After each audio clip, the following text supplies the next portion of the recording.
दीदिया के दूल्हा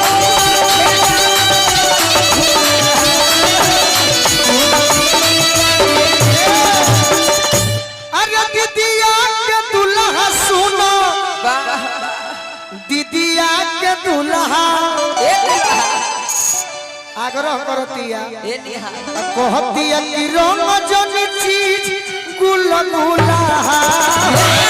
सुन दीदिया के दूल्हा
ऊपर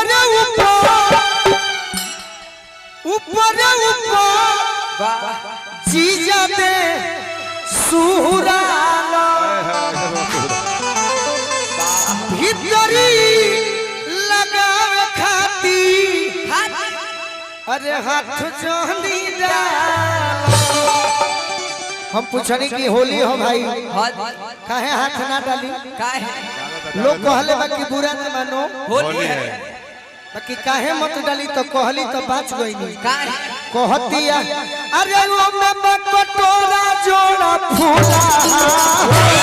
सुन दीदिया के दूल्हा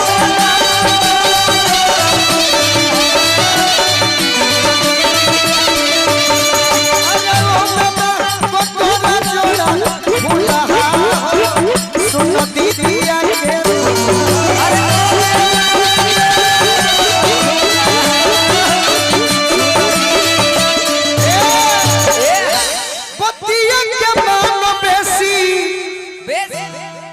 हमारा से कह जीजा जी बनाते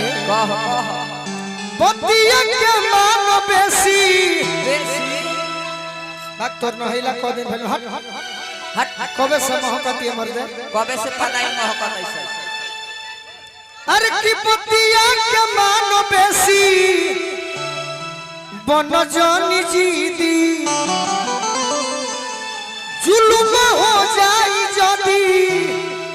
अरे देख ली है दीदी जानो तनी काहे खाती बेचैन बाड़ो काहे खाती बेचैन बाड़ो अरे बाही में झूला खाती झूला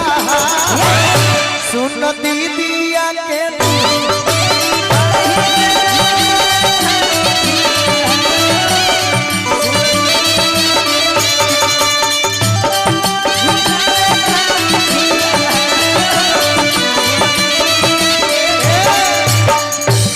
एगो बात को अब हमार घर आरा जिला जरूर होगा कि सिवान छपर में प्यार पौले वाली गोल्डन भैया आ घर जहां हो वही जाके लइका लयदार ना होले सो ना